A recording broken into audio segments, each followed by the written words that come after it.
창세기 22장 1절부터 8절까지 말씀입니다. 이런 일이 있은 지 얼마 뒤에 하나님이 아브라함을 시험해 보시려고 그를 부르셨다. 아브라함아 하고 부르시니 아브라함은 예, 여기에 있습니다 하고 대답하였다.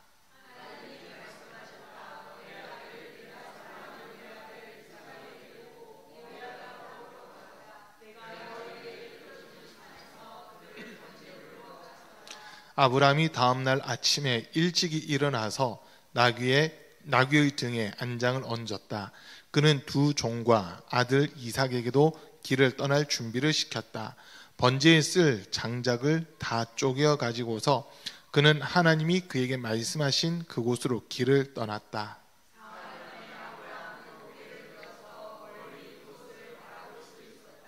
그는 자기 종들에게 말하였다. 내가 이 아이와 저리로 가서 예배를 드리고 너희에게로 함께 돌아올 터이니 그동안 너희는 나귀와 함께 여기에서 기다리고 있거라.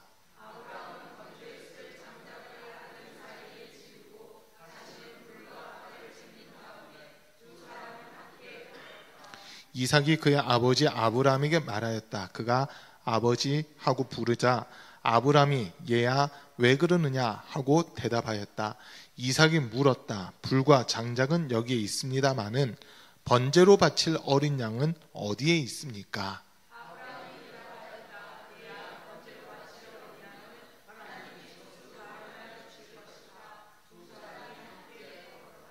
아멘. 오늘도 이렇게 주님 앞에서 함께 예배드리는 우리 모든 성도님들 삶 속에 주님 주시는 신령한 은혜와 은사와 복이 늘 충만할 수 있기를 간절히 축복합니다. 우리 주변에 계신 분들에게 주님의 사랑을 사랑합니다, 축복합니다 하고 인사하겠습니다. 주님의 사랑을 사랑합니다, 축복합니다. 주님의 사랑을 사랑합니다, 축복합니다. 대림절 첫째 주간 잘 보내고 계신지 모르겠는데요. 이 12월 시작하면서 우리 총여성교회에서 지금 릴레이 기도회가 이렇게 진행되고 있습니다. 여성교회 분들은 자기가 언제 기도하는지 잘 체크하시고 막히지 않도록 이 릴레이가 끊어지지 않도록 신경 좀 써주시 바랍니다. 교회에서 이렇게 또 릴레이 기도할 수 있도록 집중 기도 제목들 책자로 작게 만들었습니다. 안에 보시면 이 기도에 필요한 말씀들도 이렇게 들어가 있고요. 이렇게 보면 기도하는 자세도 다 들어가 있고 기도에 필요한 성구들도 이렇게 들어가 있습니다. 그리고 이제 구체적인 기도 제목들 안에 쭉 기록되어 있는데 기도를 잘 하신 분들은 그냥 기도하시면 되는데 어떻게 기도해야 되는지 무슨 제목으로 기도해야 되는지 잘 모르겠다 하신 분들은 여기 안에 있는 기도 제목들 한번 쭉 읽고 그렇게 기도를 진행하시면 될 것 같아요. 그리고 읽는 것만으로도 기도가 될 거거든요. 읽는 것만으로도 기도가 될 거고 또 계속 읽고 또 읽고 하다 보면 여기서 기도 제목들이 또 생각나는 것들이 있어요. 그래서 그 제목들 가지고 기도를 하시면 기도가 좀 더 깊이 있게 들어갈 수 있고 또 반드시 응답받는 그런 은혜들도 있을 거라 생각되어집니다. 그리고 이제 우리 이거는 지금 총여성교에서 주관은 하고 있지만 나는 여성교 아니니까 기도 안 해야지 이게 아니라 남자 성도들도 뭐 내가 기도하는 날짜가 따로 정해진 건 아니지만 나도 같이 기도하겠다 이런 분들은 이거 같이 이용해서 이렇게 같이 또 기도해 주시면 더 좋을 것 같습니다.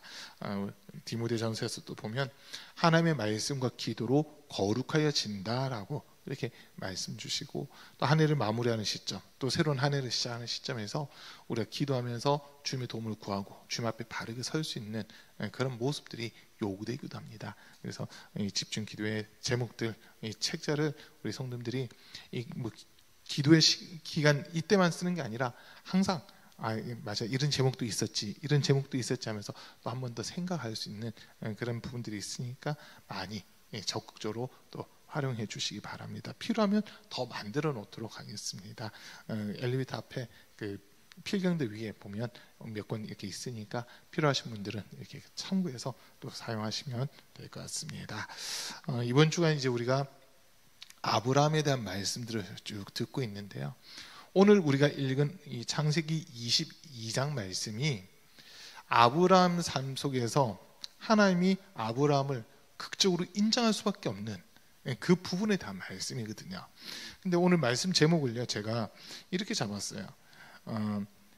이삭을 데리고 모리아 땅으로 가거라라고 하는 이 제목을 잡았는데, 오늘 이제 말씀을 좀 듣다 보면 이 모리아 땅이라고 하는 이 부분에 대해서 좀 집중적으로 설명을 제가 드릴 거예요. 집중적으로 설명드리는데 하는 이런 부분들이 오늘 좀 있을 겁니다. 그래서 크게 보면 오늘 이 말씀을 중심으로 하는데 이 이후의 이야기들 두 가지 정도가 더 이렇게 연결되면서 이게 그냥 하나님께서 그냥 이삭을 바치러 하는 게 아니라 여기서 더 깊은 은혜들, 영적인 것들을 또 함께 깨닫는 그런 시간이 될 겁니다. 우리가 아브라함 하면 제일 먼저 떠올리는 사건 중 하나가 독자 이삭을 하나님께 바쳤다라고 하는 그 내용이거든요. 그리고 지금 아브라함이 있는 위치가 어디냐면 가나안 땅에서 제일 남쪽이라고 할 수 있는 브엘세바라고 하는 곳에 있습니다. 근데 그 브엘세바라고 하는 곳은 블레셋과 마주 경기를 하고 있는 곳이거든요. 그러다 보니까 왔다 갔다 할 수 있는, 블레셋으로도 쉽게 건너갈 수 있고 또 가나안 땅으로도 쉽게 넘어올 수 있는 그런 지역이 이 브엘세바라고 하는 지역입니다. 성지순례 할 때, 요즘에 성지순례를 가면요, 브엘세바라고 하는 곳은 거의 안 간다고 그래요. 왜냐하면 가도 딱 한 개 외에는 볼 게 없대요. 그 한 개가 뭐냐면 재단 하나 딱 세워져 있고 그 외에는 뭐 딴 게 아무것도 없다는 거예요. 그러다 보니까 그 재단 보러 몇 시간 차 타고 내려갔다가 그냥 올라오는 거는 아무런 그 의미가 없어서, 이 브엘세바는 지금 성지순례 하는 분들한테 얘기를 들어보면 코스에서 거의 다 빠지고 있는 지금 그런 상황이라는 거예요. 그런데 그럼에도 불구하고 난 가나안 땅, 이스라엘 백성들이 차지했던 그 가나안 땅 전체를 다 둘러보고 싶습니다 하는 사람이 있으면 그 사람은 브엘세바를 데리고 간다는 거예요. 그러니까 브엘세바가 지금 현재로서는 그런 지역이지만 하나님께서 아브라함에게 약속하셨던 땅들 중에서 또 출애굽한 이스라엘 백성들이 차지하는 땅들 가운데서는 가장 남쪽에 위치한 지역이 이 브엘세바다라고 하는 이 지역입니다. 그러니까 아브라함이 그 지역에 살고 있는데 이제 하나님께서 아브라함을 부르시는 겁니다. 아브라함아, 아브라함아, 너가 사랑하는 너의 아들, 너의 독자 이삭을 내가 너에게 모리아 땅으로 가서 이삭을 데리고 모리아 땅으로 가서 그곳에서 내가 한 산을 지목해 줄 텐데 그곳에서 그를 나에게 번제로 바쳐라라고 하는 이런 말씀을 하시거든요. 청천벽력 같은 이런 이야기를 하나님이 하시는 거예요. 아브라함이 하나님의 약속의 말씀을 믿고 기다리고 있었거든요. 75세의 부름을 받으면서도 하나님이 아브라함에게 하셨던 약속, 큰 민족을 이루게 해주겠다. 그리고 아브람에서 아브라함으로 이름을 바꿔주시면서 한 민족의 아버지에서 열국의 아버지, 많은 민족의 아버지로 세워주겠다고 하신 그 약속의 말씀을 아브라함은 붙잡고 있었거든요. 그런데 그 아들, 이 이삭을 통해서 하나님은 세계 모든 민족에게 복을 주겠다고 하신 그 약속의 말씀을 주셨는데 그 아들을 번제로 바치러 하니까 지금 말 그대로 청천벽력 같은 그런 소리가 이 아브라함에게 들리게 된 거예요. 그런데 아브라함은요, 그 말씀을 듣고는 다음날 아침 일찍 일어나서 이삭을 깨우고 자기의 종 두 사람을 준비를 시켜서 하나님께 우리 제사 드리러 가자라고 하면서 이제 사흘길을 걸어가는 이 장면이 먼저 기록이 되어 있습니다. 그리고 이제 사흘길을 좀 걸어간 다음에 이 모리아 땅에 이르렀을 때 두 종에게는 너희는 여기 좀 머물러 있어라. 나와 내 아이가 저 산에 올라가서 하나님께 예배를 드리고 우리 함께 돌아오겠다라고 하는 이런 이야기를 하거든요.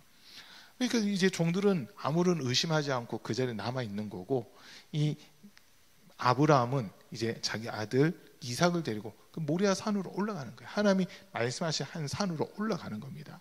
그리고 그곳에서 제단을 쌓고 하는데 이삭이 올라가면서 하나님께 아버지께 묻는 겁니다. 아버지, 지금 제가 보니까 나무도 있고 칼도 있고 불도 있고 이 다 있는데 하나님 앞에 드릴 어린 양은 어디에 있습니까? 라고 이 질문을 하거든요.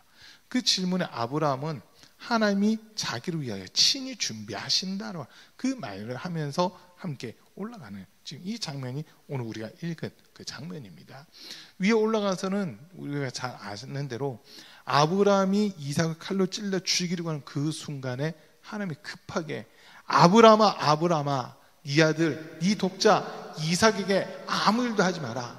너가 나를 사랑하는 줄 내가 이제야 알았다고 하면서 아브라함의 믿음을 인정해 주시는 그런 모습이 있었잖아요.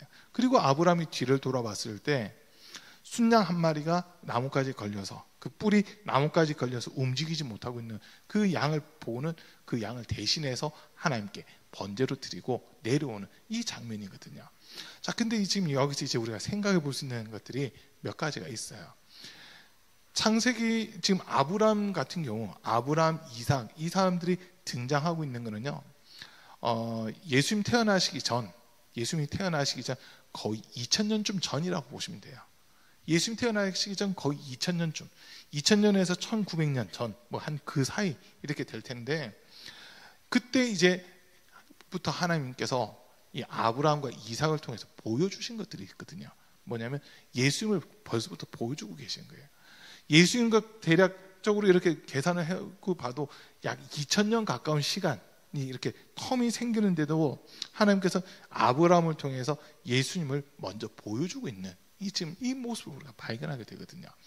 그 보면 이삭이 나뭇가지들을 자기가 짊어지고 올라가잖아요. 장작들을 짊어지고 올라가는데 그 모습이 예수님이 십자가를 짊어지고 골고다 올라가는 그 모습과 연결이 되고 있거든요. 그 모습과 연결이 되는 거예요. 그리고 또 사흘길을 걸어왔다고 하는 것 자체가 이제 예수님이 십자가에서 죽으시고 사흘 만에 부활하신 그 부분과 연결이 되고 있습니다.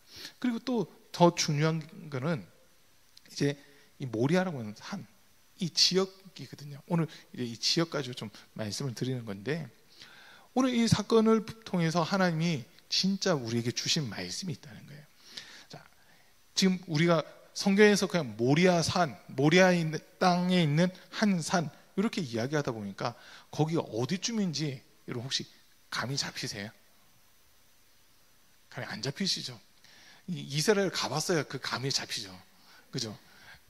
가보지도 않았고 일단 우리나라가 아니다 보니까 이게 남쪽인지 북쪽인지 동쪽인지 서쪽인지도 헷갈리는 막 그런 부분들 있으실 거예요. 이 모리아산이 어디냐면요, 지금 예루살렘입니다. 지금 예루살렘 지역이에요. 그리고 이제 이 모리아산에 아주 중요한 사건이 하나 있거든요. 우리 역대하 3장 1절 말씀 한번 찾아볼게요. 역대지하라고 우리 성경에 되어 있는데 역대지하 3장 1절 말씀인데요.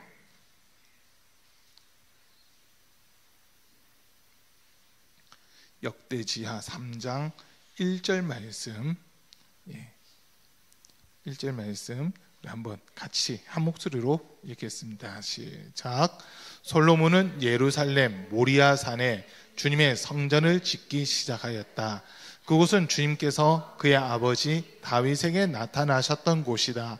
본래는 여부스 사람 오르난의 타작마당으로 쓰던 곳인데 다윗이 그곳을 성전토로 잡아 놓았다.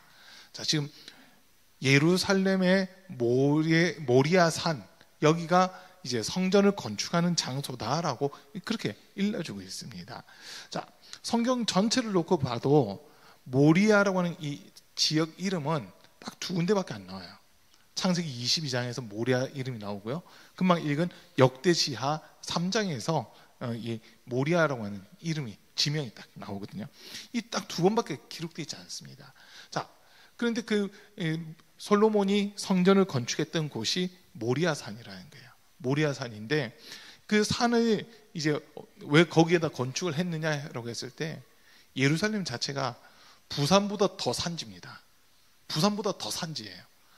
그리고 이 성전이 건축되어 있는 그 산을 우리가 흔히 성전산이다라고 그렇게 이야기를 하는데 해발고도 약 730m 정도 되는 730m에서 740m 정도 되는 그 정도 고도를 유지하고 있는 산이거든요.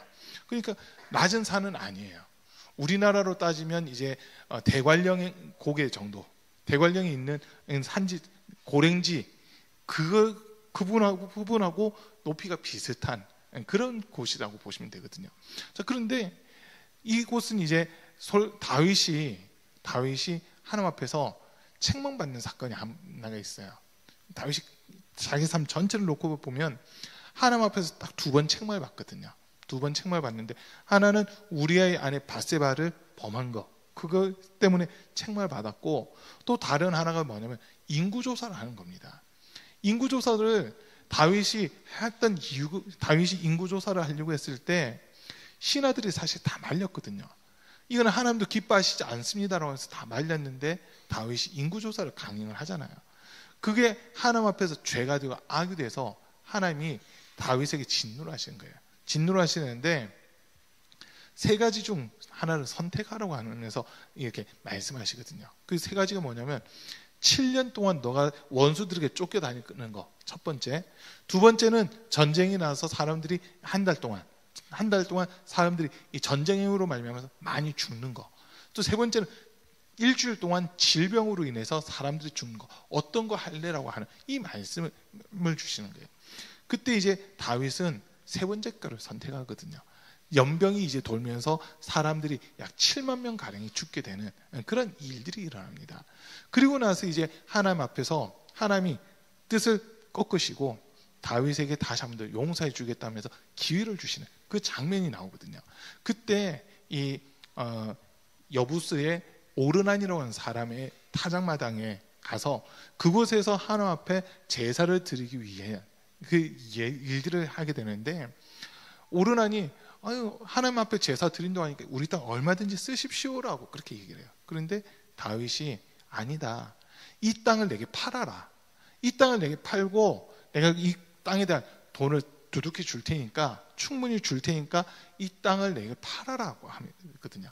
그러면서 근데 오르난이 제안했던 게 뭐냐면, 여기 있는 소들, 여기 있는 그 타작마당이니까 타작하는 그 기계들, 이 타작 기계를 장작으로 쓰시고 여기 있는 소를 번제물로 잡아서 하나님께 드리시면 됩니다라고 하면서 자기 땅을 그냥 마음대로 쓰라고 하는 이 제안을 했지만, 다윗은 아니다, 이 땅을 내가 사서 이곳에 내가 제단을 쌓고 하나님께 올려드리길 거다라고 하는 그 이야기를 하거든요. 그러면서 성전의 세겔로 50세겔, 은 50세겔을 주고 이제 그 땅을 구입을 하는 거예요. 그게 이제 구입을 했고 성전을 지으려고 하는 그 마음을, 건축하려고 하는 마음은 있었지만 하나님께서 성전 건축까지는 허락지 않으시거든요. 다윗은 전쟁을 많이 했던 사람이기 때문에 그 손에 피를 많이 흘렸기 때문에 그 손으로는 성전을 건축할 수 없다고 하시면서 다윗의 아들, 다윗의 뒤를 이어서 왕이 되는 사람, 그 사람을 통해 성전을 건축하도록 하겠다라고 이 말씀을 주셨던 거예요. 그래서 그 아들이 누구냐? 솔로몬이었거든요. 하나님은 이미 약속하신 말씀대로 솔로몬이 왕이 된 이후에 바로 이 모리아 산에서, 이 예루살렘의 모리아 산에서 성전을 건축하게 되는 겁니다. 7년 동안 성전을 건축하고 또 13년 동안 왕궁을 건축하면서 20년 동안 건축을 하는 그 모습들이 성경에 이렇게 기록되어 있거든요. 자, 성전, 여기서는 뭐가 있는 거예요? 예배가 있는 거고 제사가 있는 거잖아요. 이스라엘 백성들이 절기를 지키기 위해서는 무조건 예루살렘의 성전을 와야만 되는데, 이곳이 지금 성경에 나와 있는 지명을 놓고 봤을 때 모리아라고 하는 이 지명은 성전이 있는 곳. 그런데 그 이전에는 아브라함이 이삭을 하나님께 제물로 번제로 바쳤던 그 곳이라는 거거든요. 그래서 성전이, 이 아브라함이 이삭을 바쳤던 그 장소가 결국 하나님께 예배드리고 제사드리는 성전이 되었구나라고 하는 거, 요거를 우리는 먼저 보게 되는 겁니다. 자, 여러분, 근데 신약 시대에 와서 보세요. 성전이 뭐가 되냐면, 이제 성전은 이제 예수님 개념을 좀 바꿔주시거든요. 바꿔주시는데, 그 전에는 눈에 보이는 건물, 그게 성전이었어요. 그게 성전이었는데, 예수님의 죽으심과 부활을 통해 그 피로 값주고 산 성도들을 성전 삼고, 우리 몸을 성전 삼고 성령께서 우리에게 찾아오시는 이제 이 모습이 되잖아요. 그래서 고린도전서 3장 16절에서 보면, 너희는 너희 몸이 성전인 것과 하나님의 성령이 너희 안에 거하시는 것을 알지 못하느냐. 하나님의 성전이 거룩한 것처럼 너희도 거룩하라고 하는 이 말씀을 우리에게 주시는 거거든요.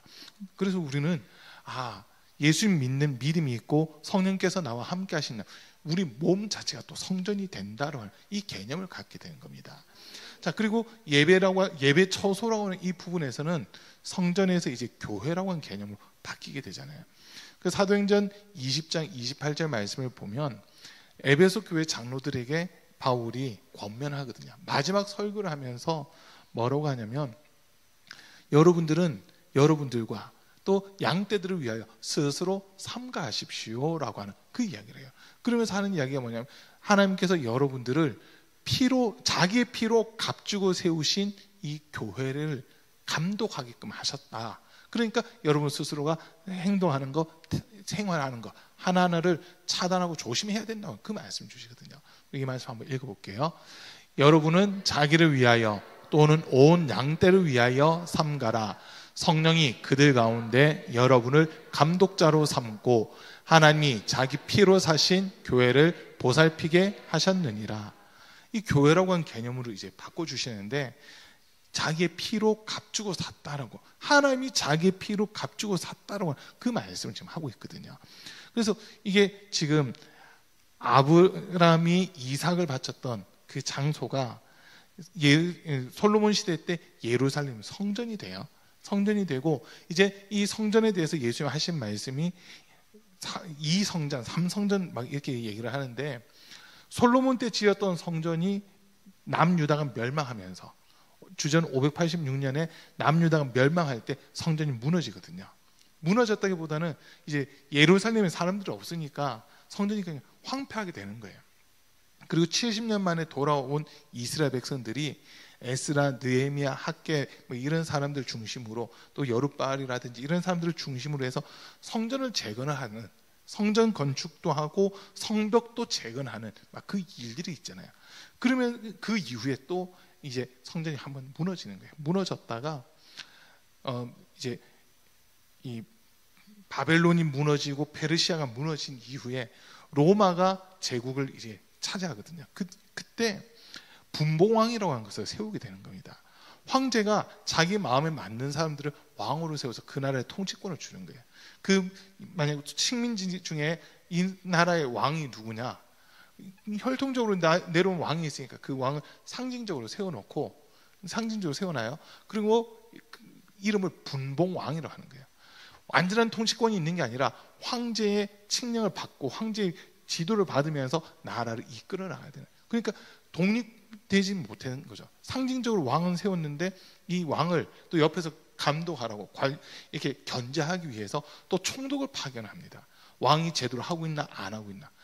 제대로 안 하고 황제의 마음에 들지 않으면 왕을 교체하려고 하는 그런 마음으로 총독을 또 보내는 이 모습들이 있거든요. 그러다 보니까 완전 독립된 게 아니에요. 완전 독립된 게 아닌데 이 로마 시대를 지나면서 이제 이 분봉왕이 황제에게 잘 보여야 되고, 첫 번째. 두 번째는 이스라엘 백성들에게도 어느 정도 신임을 얻어야 되는 이 상황들이 있다 보니까 성전을 지어주는 거예요. 헤롯이 성전을 지어주는데 우리가 성경을 요한복음에서 쭉 읽어보면 예수님이 성전을 이렇게 보면서 이 성전을 너희가 보고 있느냐? 이 성전이 돌 위에 돌 하나도 남지 않고 다 무너질 것이다. 성전이 무너질 것에 대한 이야기를 하시고 또 이 성전을 헐라 내가 사흘 만에 다시 세우리라고 이런 말씀들을 하시거든요. 그랬더니 사람들이 하는 이야기가, 아니 이 성전은 헤롯 대왕이 43년에 걸쳐서 건축하고 있는 성전인데 아직 완공되지도 않은 성전입니다 라고 그 이야기를 하거든요. 43년 동안 지었으나 아직까지 완공이 안 됐어요. 완공하고 나서 몇 년이 있다가 6년인가 7년이 있다가 성전이 무너져 버리거든요. 거의 이제 70년에 AD 70년에 로마 티투스 장군에 의해서 이게 예루살렘이 함락당하면서 그때 성전이 무너지게 되는데, 그때 어쨌든 이 성전 건축을 43년 동안이나 했다라고 하는 그 이야기를 하잖아요. 사람들을 보이기 위한 성전인 거예요. 그곳에서 진짜 하나님 앞에 온전한 제사, 온전한 예배가 드려지진 않은 그런 모습들이거든요. 근데 이때 예수 하신 말씀, 이 성전을 헐라 내가 사흘 만에 다시 세우리라고 하면서 그 성전이 예수님 자신의 몸이다라고 하는 이 이야기를 하고 있거든요. 자, 이제 그래서 이 모리아 땅, 하나님이 아브라함에게 이삭을 바쳐라고 하셨던 그 땅에 먼저는 성전이 세워졌어요. 자, 그리고 이제 진짜 중요한 얘기인데요. 예수님이 십자가에 못 박히신 곳 여러분 어딘지 아시죠? 안 가봐서 몰라요. 막 다 이름 눈치신 것 같아요. 골고다라고 그렇게 이야기하잖아요. 골고다 또는 갈보리라는 말은 히브리식으로 이렇게 표현하는 거고, 이제 헬라어에서는 골고다라고 이렇게 돼 있는데 해골이라고 하는 그런 의미를 가지고 있거든요. 해골이라는 의미를 가지고 있는데, 이 골고다가 어디 있냐? 예루살렘에 있습니다. 어디 있냐면 예루살렘은 성 근처에 있어요. 지도 하나 한번 잠깐 좀 볼게요. 자, 이게 지금 현재 예루살렘 성의 내부 지역이거든요. 여러분이 보시면은 지금 위쪽에 이슬람교인 지역이라고 이렇게 되어 있어요. 저기는 이슬람 교인들만 살고 있어요, 지금 현재. 그리고 여러분 보시는 오른쪽에 기독교인 지역이라고 보이시죠? 안 보이시나요? 네, 안 보이시면 제가 움직일게요. 여기 기독교인 지역 보이세요? 네, 그 다음에 지금 여기 십자가의 길이라고 되어 있는 데 있잖아요. 이게 비아 돌로로사거든요. 그리고서 여기 골고다 언덕이라고 하는 데가 여기 있어요. 골고다 언덕이 있고, 지금 여기가 성전이거든요. 이게 예루살렘 성전이에요. 성전. 그리고 이 바로 밑에 솔로몬이 지은 성곽이 있습니다. 여기가 성이에요. 그래서 여기 유대인 지역이 있고, 이제 이 밑에 보면 다윗의 망대가 있고, 이게 뭐라고 되어 있죠? 사무실, 예, 사무실이래요. 교회 사무실인가 봐요. 여기 관광지, 지금 관광지다 보니까 매표소 같은 게 여기 하나 있어요. 그래서 실제 다윗성은 이 밑에 여기 이렇게 있거든요. 밑에 있고, 여기에 실로암이라는 곳이 있고, 이렇게 연결되는데, 어쨌든 지금 여기 성전이라고 되어 있고, 이거 혹시 보이세요? 모리아산. 이 성전이 있는 곳, 여기가 일반적으로 모리아산이라고 불려지는데, 여기서 여기까지 거리가 얼마 안 떨어져 있어요. 한 500m? 길면 500m. 그 정도 지금 떨어져 있는 곳이거든요. 근데 이제 성 안에는 무덤이라든지 사람들의 시체 이런 것들을 놔둘 수 없다 보니까 성 바로 밖에 이렇게 있는 그런 위치라는 거예요. 그래서 지금 일부러 제가 이 지도를 보여드리는 게 성전에서 얼마 떨어지지 않았다는 거예요. 실제 골고다. 지금 성지순례 가면 저 빨간색으로 되어 있는 십자가의 길, 저게 총 14개 장소가 있거든요. 14개 장소가 있는데, 마지막 골고다 언덕이라고 되어 있는 곳에 5개 장소가 몰려져 있어요. 예수님 옷 벗겨지고 못 박히고 십자가 세워지고, 그리고 내려서 염원하고 무덤에 묻혔다가 부활해서 첫 번째 발 디딘 곳, 뭐 이렇게 해서 5 장소가 한 군데 다 집중되어 있습니다.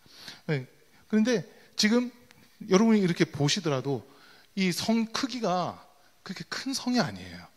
성이 예루살렘 성인데, 지금 제일 길게 돼 있는 데가 북쪽이 제일 길잖아요.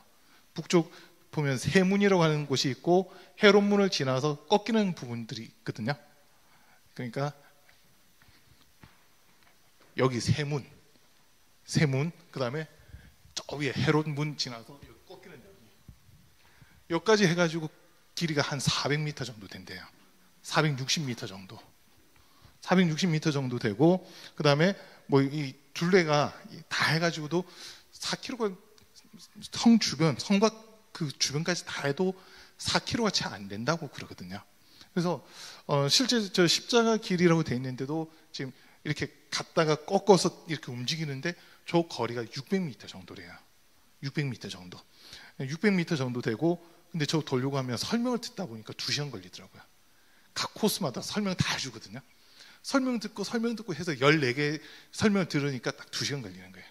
네, 어쨌든 성전에서 볼 때도 그렇게 먼 거리가 아니라 같은 산에 있다고 볼 수 있는 지금 그런 곳에 저 골고다가 있었다는 거거든요.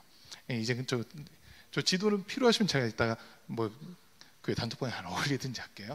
자, 지금 제가 왜 이렇게까지 얘기하냐면 예수님을 보여주고 있잖아요. 벌써 아브라함이 이삭을 바치는 그 장면을 통해서 하나님이 예수님의 죽음이라고 한 것을 먼저 이렇게 보여주고 있더라는 거거든요. 자, 아브라함이 믿음의 조상이 되고 하나님께 그 믿음을 인정받을 수 있었던 제일 큰 부분이 이거예요. 독자 이삭까지도 아끼지 않고 하나님께 드렸다라고 한 거거든요. 여러분, 하나님이 우리에게 무엇을 요구하시냐면 진짜 너 아들 죽여라 이게 아니에요. 하나님 말씀에 끝까지 순종할 수 있는 믿음이 있느냐 그렇지 않느냐 이걸 보고 계시는 거거든요. 지금 우리가 이 땅에서 살아가고 이 땅에서 신앙생활 하는데 진짜 하나님은 우리에게 요구하시는 건 딱 한 가지예요. 하나님 인자는 믿음이 있느냐로 한 거거든요. 오늘 아브라함이 했던 이야기 중에 아브라함이 자기 종들에게 하는 이야기가 있잖아요. 너희는 여기 머물러 있어라.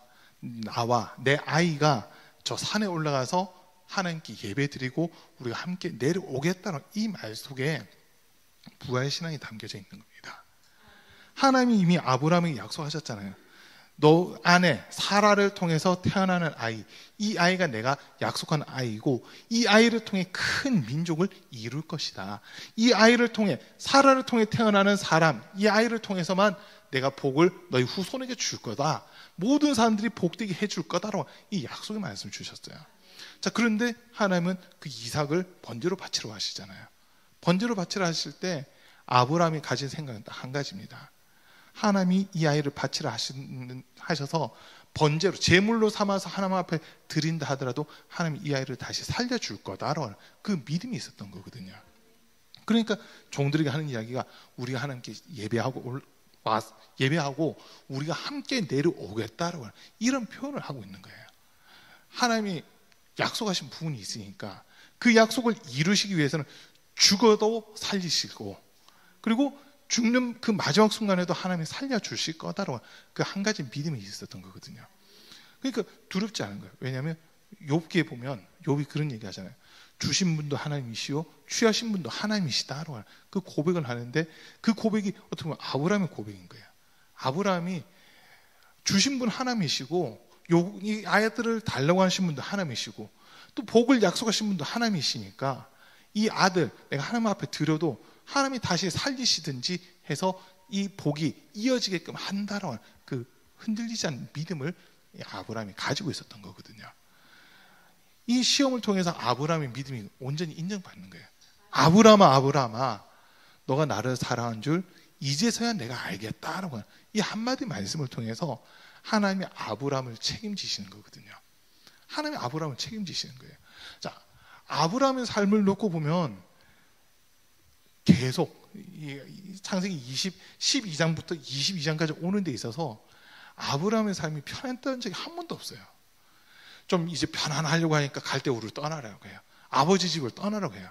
좀 편안하려고 하니까 조카 롯이 문제를 일으켜가지고 근심되게끔 해요.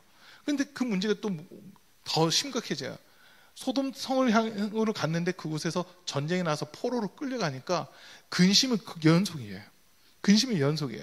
어쨌든 또 살려놨더니 이제는 막 적군들하고 싸워야 되는 이런 일들도 있고 아무튼 이 아브라함 삶 속에서 하나님이 약속하신 말씀은 있는데 그 말씀에 대해서 좀 흔들리다 보니까 이스마엘이 태어나고 이스마엘로 인해서 이삭이 괴롭힘 당하고 또 하갈을 통해서 사라가 괴롭힘 당하는 막 이런 일들이 계속 있어요. 블레셋 땅으로 갔을 때는 거기서 또 블레셋 땅 또는 애굽 땅에 갔을 때는 이 자기 아내를 누이 동생이라고 2번이나 속이는 그러면서 어떻게 보면 참 비겁한 삶을 살기도 해요. 자기 살겠다고 자기 아내를 팔아먹는 어떻게 보면 그런 모습이잖아요. 그런 삶을 살았음에도 불구하고 하나님께서 인정하시는 부분이 딱 하나였어요. 아브라함의 믿음이라는 부분이었거든요. 아버지 집을 떠나라고 했을 때 하나님 약속 말씀 믿고 그냥 떠난 게 아브라함이었잖아요. 그리고 아들 이삭을 바치라고 했을 때 그것까지도 네 하고 순종하는 게 아브라함의 모습이거든요. 하나님은 지금 이 모습을 보시는 겁니다. 얘는 내가 무슨 말을 하더라도 그냥 그대로 따라하는구나. 내가 복을 줄래 안 줄래 안 줄 수 없고 복을 줄 수밖에 없도록 행동을 하는구나라고 하면서 아브라함을 인정해 주시는 이런 모습이라는 거거든요. 우리 주님이 지금 우리에게 요구하신 부분도 비슷해요. 우리 주님이 우리가 기도하고 또 신앙생활 하다 보면요, 주님께서 우리에게 뭔가 요구하실 때가 있어요. 너 시간 나한테 바칠 수 있겠니? 아니면 우리 박은혜 사모 얘기 좀 할게요. 박은혜 사모가 결혼 초기까지 결혼하고 제가 평택 처음 왔을 때까지만 해도 소위 목소리가 꾀꼬리 목소리였어요. 꾀꼬리 목소리였어요. 김여원 권사만큼은 아니지만 노래를 상당히 잘했어요. 그죠? 더 잘했다 해야 되나요? 목소리가 상당히 좋았고 교회에서 성가대를 하면 소프라노, 하이 소프라노를 했어요. 솔, 라, 시까지도 올라갔대요. 시까지 올랐나요? 네, 그렇대요. 제가 들은 거는 시까지 올라갔대요. 그러니까 도레미파솔라시, 도레미파솔라, 시까지 그렇게 올라가면서 진짜 이 노래 일각이 있었는데 기도하라고 하나님이 이제 은혜 주시고 막 이러니까 그때 막 사실 좀 조마조마했어요. 혼자 나의 목소리 이러면 안 되는데 그러다 보니까 처음에 있잖아요. 기도하는데 큰 소리를 못 내고 기도했어요. 은혜 받았는데 기도를 해야 되는데 어떻게 보면 이 목소리 하나 이 정말 하나님께 마음껏 찬양하고 싶고 해서 목소리만큼은 내가 간직히 해야지 했는데 기도하다 보니까 목소리가 그냥 나가잖아요. 나갔는데 지금 20년째 이렇게 살면서 보니까 지금 목소리가 더 은혜로운 것 같아요. 왜냐하면 지금은 이제 기도로 다져진 목소리잖아요. 그전에는 그냥 꾀꼬리 소리였다면 이제는 여기 영성이 더해지니까 그 목소리를 듣는 사람들이 감동되고 은혜 받는 이런 목소리가 이제 바뀌었거든요. 한쪽은 더 감사해요. 본인이 좀 답답하죠. 옛날 그 조수미 씨가 노래하듯이 막 이런 거 해야 되는데 그런 걸 해야 되는데 그거는 이제 못하고 박은혜 사모가 그래요. 요즘에 도레미파솔 라까지 올라가면 대상 못 올라간대요. 한 옥타브 이상 내려왔어요. 그런데도 내 목소리 돌려도가 아니라 하나님께서 이것도 원하시면 드리겠습니다. 그 마음으로 자세히 이렇게 바뀌더라고요. 그걸 보는 거예요. 그리고 이제 하나님이 나에게 뭘 요구하시면 난 드릴 수 있을까? 사실 그 생각도 많이 하게 되거든요. 하나님은 지금 아브라함에게 독자 이삭을 달라고 하신 이 모습은 바꿔서 보면요. 하나님 자신이 자신의 모습이에요. 아브라함은 하나님 자신의 모습이고 이삭은 예수님의 모습으로 이렇게 볼 수 있거든요. 예수님이 이 땅에 오실 때, 이 땅에 오셨을 때 예수님은 사실 안 오셔도 되잖아요. 예수님만 놓고 본다면 안 오시고 천국에서 주님 보좌 우편에 계시는 게 예수한테는 더 유익한 그런 부분들이었거든요. 그러나 사람의 방법으로 살 수 있는 사람이 아무도 없고 사람의 방법으로는 구원받을 수 있는 사람이 아무도 없기 때문에 하나님이 선택하신 방법이 독자 예수님을 이 땅에 보내주시는 겁니다. 독생자를 보내주셔서 이 예수님으로 말미암아 이 땅에 사는 모든 사람들이 구원받을 수 있는 그 길을 열어주신 거거든요. 사실 그 십자가에 누가 달려야 되냐면 저와 여러분들이 달려야 되는 거예요. 이거 인정되세요? 나 그렇게 큰 죄 안 지었는데 막 이러지 마시고 십자가에 사실 우리가 달려야 되는 거예요. 우리가 죽어야 되는 거예요. 죄의 값은 사망이니까. 그런데 하나님은 우리를 살리려고 죄 없는 예수님을 대신 십자가에 못 박아 주신 거거든요. 그래서 우리에게는 한 가지 요구하세요. 예수님이 내 죄 때문에 죽임 당하신 것을 인정하는 믿음만 있으면 이 믿음 때문에 하나님은 우리를 의롭다 해주시겠다고 약속을 하시는 겁니다. 내가 뭔가를 했기 때문에 의롭다가 아니라 내가 다른 사람들보다 기도 더 많이 했어요. 다른 사람보다 더 열심히 했어요. 다른 사람보다 더 많은 충성을 했어요. 이것 때문에 하나님은 우리를 의롭다 하시는 게 아니라 정말 예수님이 나를 대신해 죽었습니다. 그거 한마디 인정하는 거. 하나님 그걸 의로 여겨주시는 겁니다. 사람의 의를 가지고 얘기를 한다면 예수님이 이런 말씀하세요. 너희의 의가 바리새인의 의보다 더해야 천국 들어간다. 이 말은 바꿔서 얘기하면요. 사람의 의로는 구원받을 수 있는 사람이 아무도 없다라고 한 거거든요.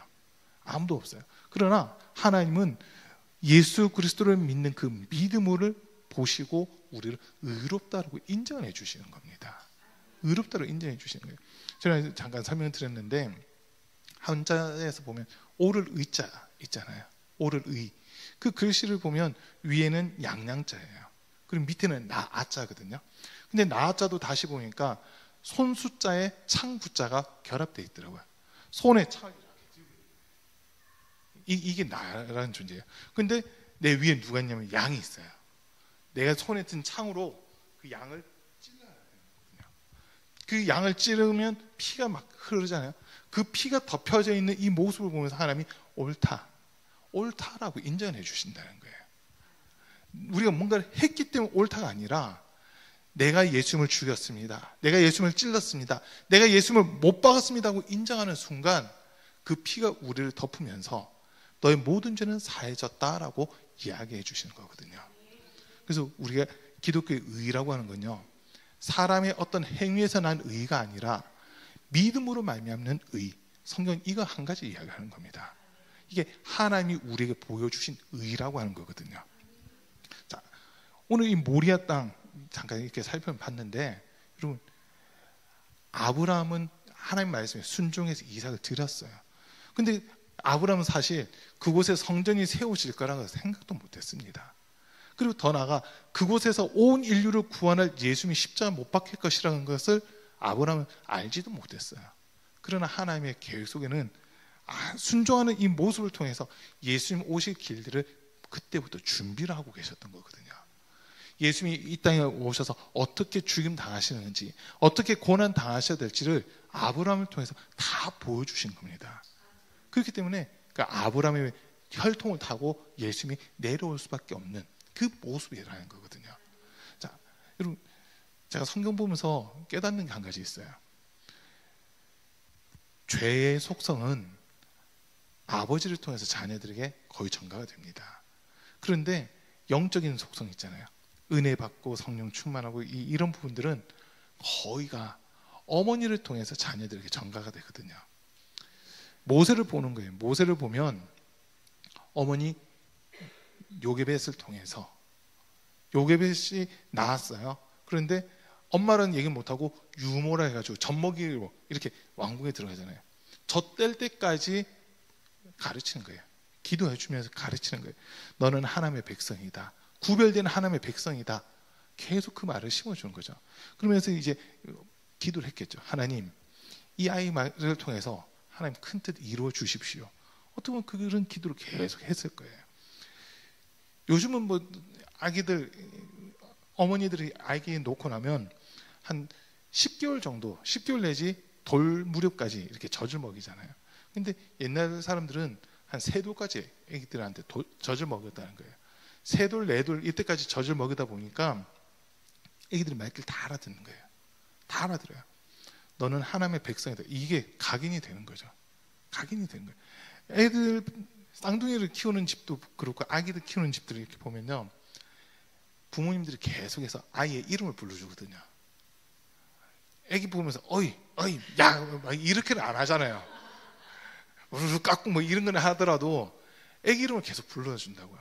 그러면 애기가 무의식 중에 자기 이름을 계속 듣다 보니까 누가 하고 부르면 반응을 바로 해요. 반응을 해요. 그런 게 있거든요. 그러니까 계속 너는 하나님의 백성이다. 하나님이 너를 택하셨다. 너를 통해서 일을 하실 거다. 그런 말씀들을 듣고 자라면 그게 딱 각인이 되는 거거든요. 특히 어릴 때일수록 이게 각인되는 게 큽니다. 절대 벗어나지 않더라고요. 자, 모세가 그랬어요. 그러니까 어머니의 영향으로 모세가 40세가 됐을 때 보면 히브리인들이 고통받는 거 보면서 나서잖아요. 왜? 자기가 히브리인이라는 것을 알고 있거든요. 어머니 그 교육을 통해서 그걸 배운 거예요. 자, 그 다음에 사무엘을 또 보는 거예요. 사무엘을 보면 어머니 한나의 기도가 있었거든요. 기도를 통해서 임신도 됐지만 기도를 통해서 성전을 드리게 됐잖아요. 하나님 앞에 나시린으로 바치게 돼요. 그러면서 이 사무엘이 그 어머니 한나의 영적인 영향을 그대로 받게 되는 이런 모습들을 보는 거거든요. 솔로몬도 마찬가지입니다. 솔로몬도 그 어머니 바세바의 영향을 그대로 받는 거예요.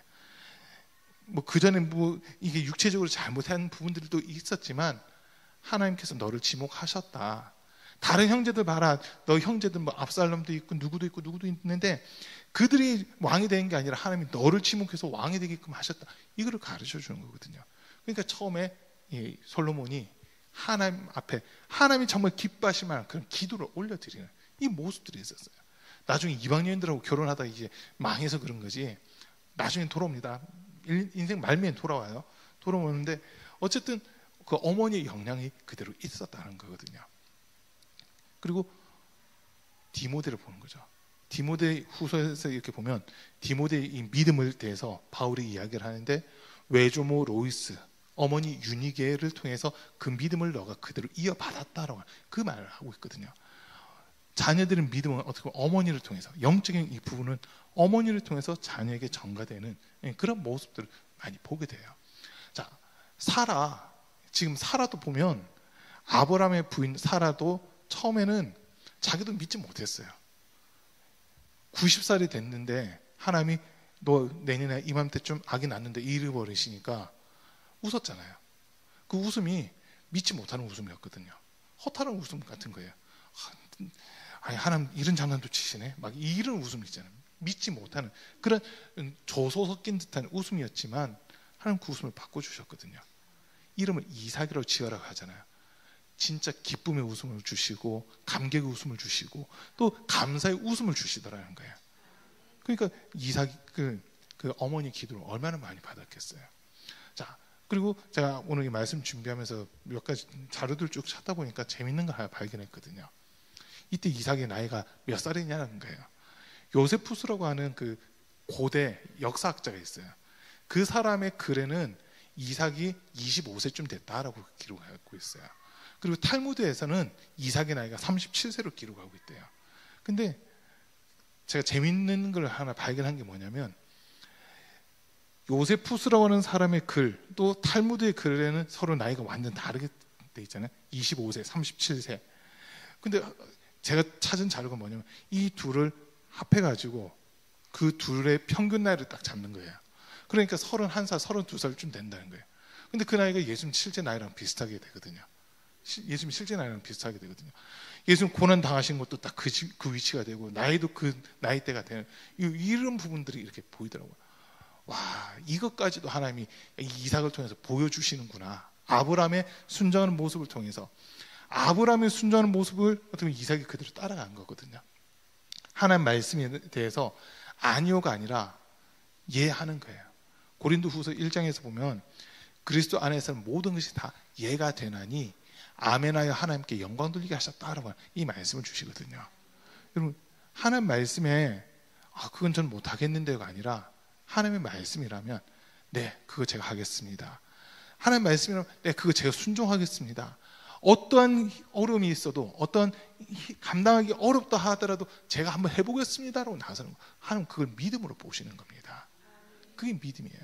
그리고 이제 예수님께서 제자들에게 하신 말씀 중 하나가 마태복음 16장에서 보면 이제 베드로가 주는 그리스도시요 살아계신 하나님의 아들이십니다 고백을 하고 또 그에 대해서 예수님이 막 칭찬하시잖아요.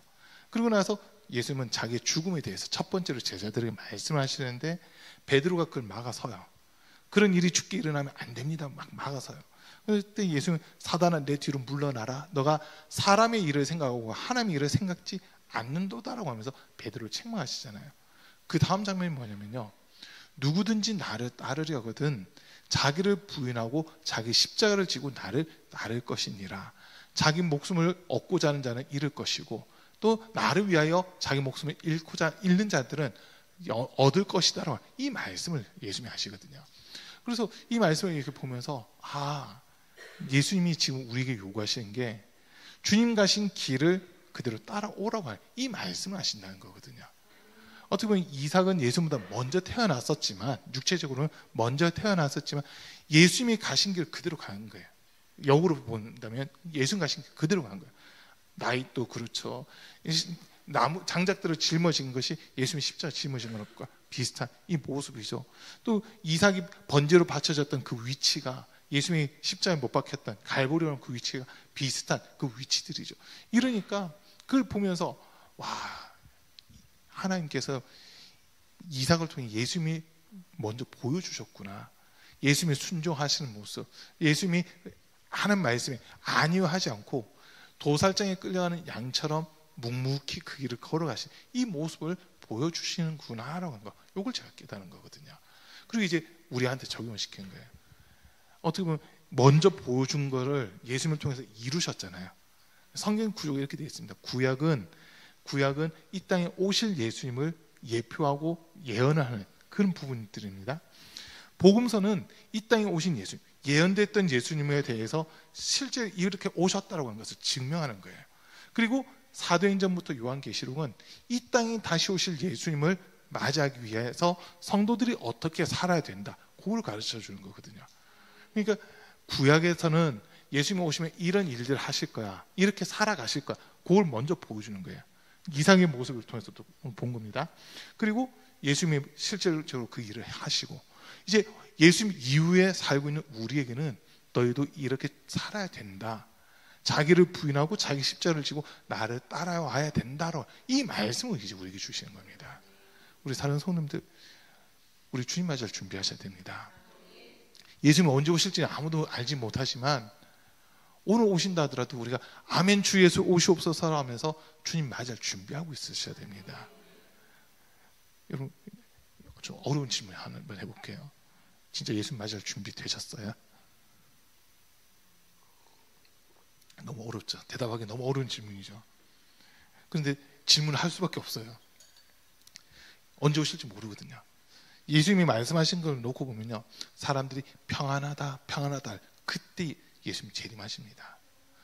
이 정도면 난 이제 됐어, 이 정도면 난 안정됐어, 이 정도면 난 어느 정도 믿음이 반열에, 어느 정도 믿음의 경지에 올라온 것 같아, 사람들이 이럴 때, 아니면은 시집가고 장가가고 사업하고 일상적인 생활 가운데 예수님 오신다는 거거든요. 막 옛날 그 다미 선교회라고 있었잖아요. 1992년 10월 28일 밤 12시에 예수님 청계산에 재림한다고. 그래가지고 그때 청계산에 사람들 엄청 많이 올라갔어요. 거기에 속해 있던 사람들 자기 재산, 집 팔고 논 팔고 진짜 다 팔았어요. 근데 그 사람들이 허탈해 했거든요. 그건 다 이단이에요. 왜냐면 그 날짜라든지 시간 이런 거는 아들도 모른댔고 천사들도 모른댔어요. 하나님만 아는 시간이거든요. 하나님만 아는 시간인데 이단들이 예수님 이때 온다, 이때 온다, 이때 온다. 여호와 증인들도요, 여호와 증인들 세계적인 이단이잖아요. 여호와 증인들 예수님 온다고 3번인가 4번 했다가 다 뻥쳤잖아요. 다 뻥쳤어요. 1960년대에 온댔다가 80년인가 온댔다가 2000년 그 무렵에 온댔다가 2024년 온다고 또 얘기를 해요. 그 사람들 절대 구원 못 받습니다. 이단이에요. 그렇게 얘기한 건 다 이단입니다. 신천지 자기들 숫자 14만 4천 되면 끝난다면서요. 근데 지금 30만이에요. 신천지가 지금 30만이에요. 거짓말하고 있는 거잖아요.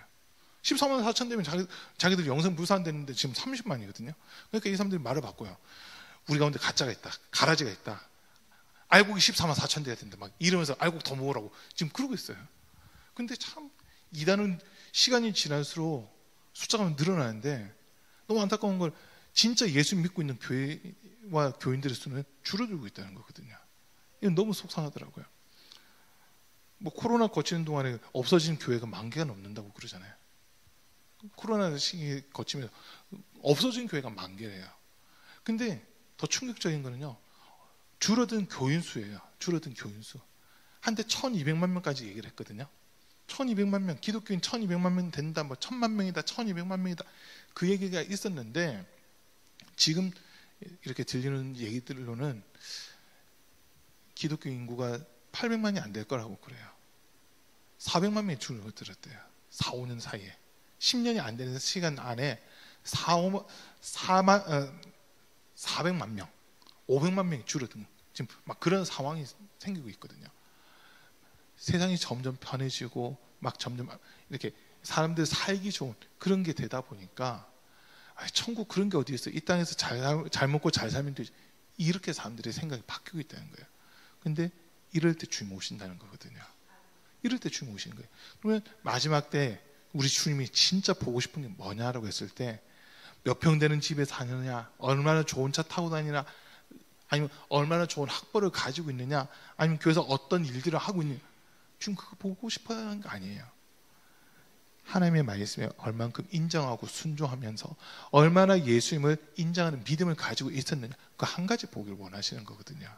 그 한 가지 보기를 원하세요.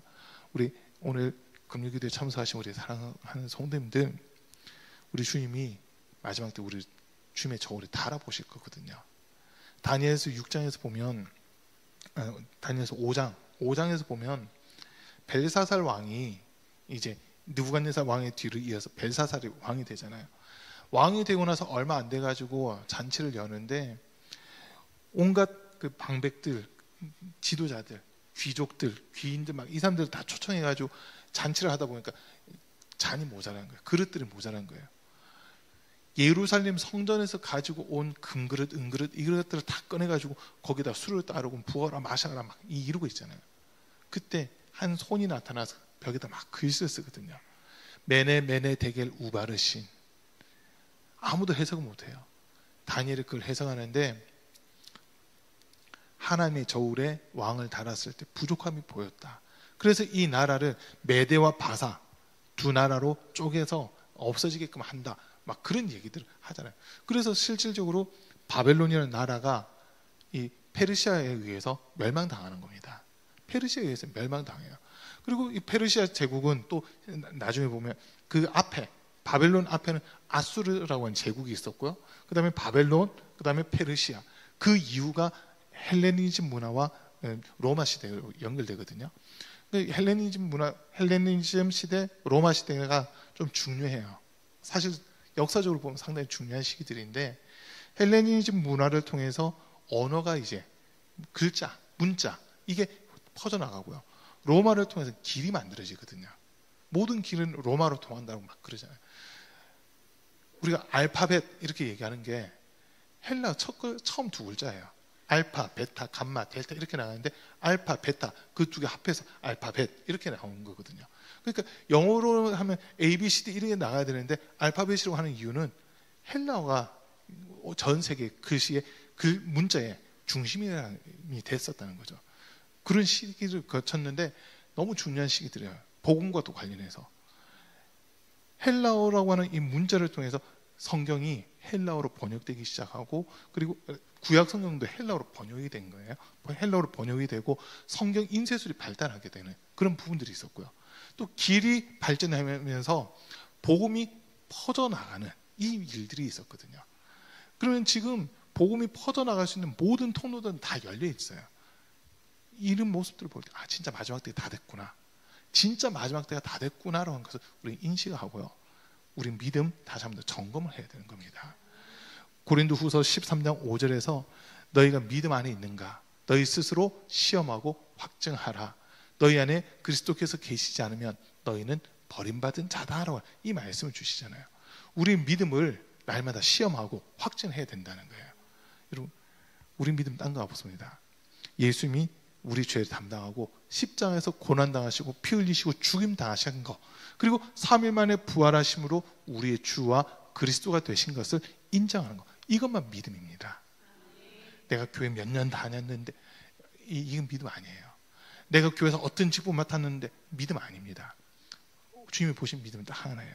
예수님의 죽음과 부활 그것을 내가 인정하고 받아들인 거 이것만은 믿음이라고 인정하시거든요. 그래서 마지막 때 주님 오실 때는요 믿음 있는 성도들을 부르시는 겁니다. 저와 여러분들이 이 믿음 소유함으로 주 앞에 서는 날 부끄러움 당하지 않는 그런 우리 사랑하는 성도님들 다 될 수 있기를 간절히 축복합니다. 우리 아까 찬양했던 하나님의 부르심에는 후회하심이 없네 한번 찬양하고 기도하겠습니다.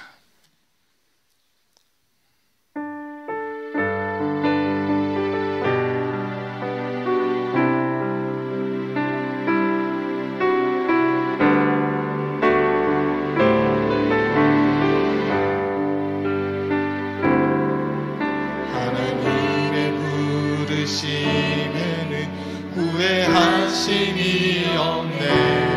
내가 이 자리에 선 것도 주의 부르심이라.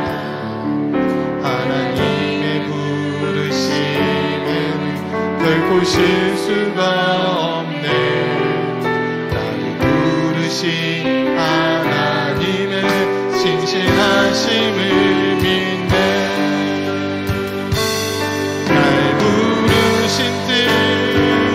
내 생각보다 크고 날 향한 계획 나의 지혜로 측량 못하나 가장 좋은 길로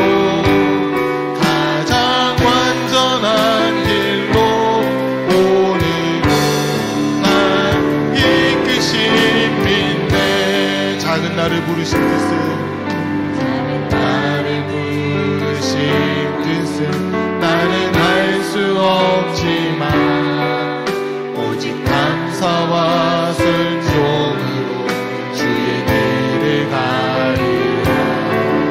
때론 내가 연약해져도 주님 날 도우시니 주의 놀라운 이 계획을 난 믿으며 살리.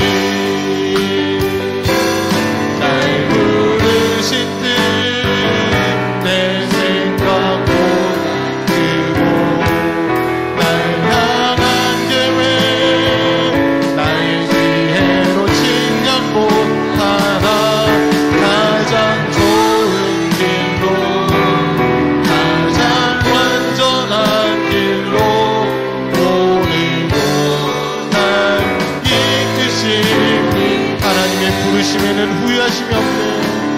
하나님의 부르심에는 후회하심이 없네.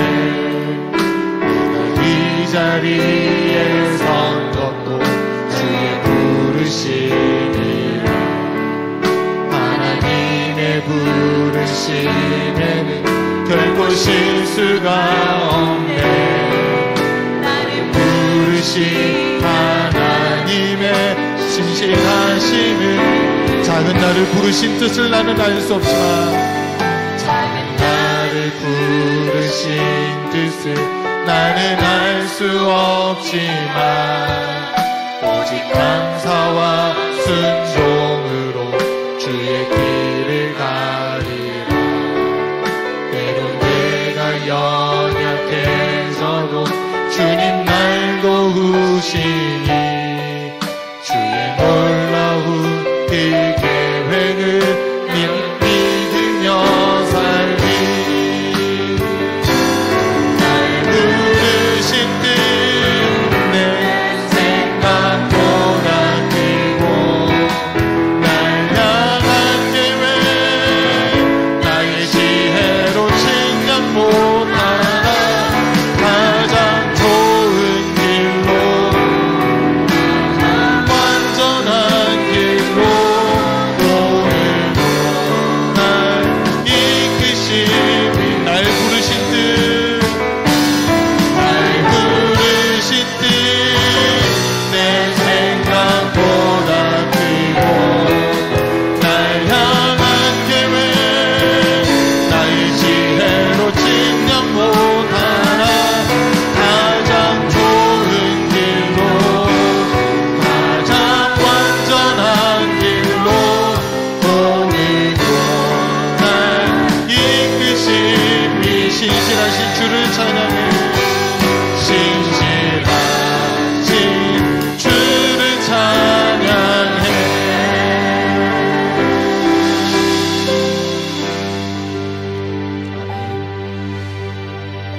아브라함과 이삭이 어떻게 보면 예수님이 이 땅에 오실 길들을 미리 보여주고 예수님께서 이러한 삶을 살아갈 것이다라는 것을 보여주었습니다.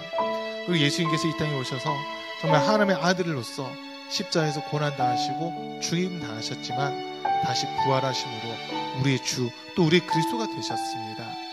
오늘 2023년 살아가고 있는 우리 사랑하는 성도님들, 이제 예수님이 이 땅에 오실 날이 점점 다가오고 있는데 언제 오실지는 알지 못하지만 우리가 정말 주님 가신 그 길 따라감으로써 주님 앞에 설 때 주님께서 기뻐하시고 인정하실 수밖에 없는 우리의 삶이 되게 해달라고. 정말 주님이 그 걸어가신 길, 하나님의 말씀이 떨어졌을 때 아브라함은 즉각적으로 네 하고 아멘하고 순종한 것처럼 주님 오신 그날까지 우리가 주님 말씀에 순종하고 주님 기뻐하신 뜻만 이루게 해달라고. 주님 앞에 서는 날 정말 부끄러움 당하지 않는 우리가 되게 해달라고 이제 주여 3번 부르고 함께 기도하겠습니다.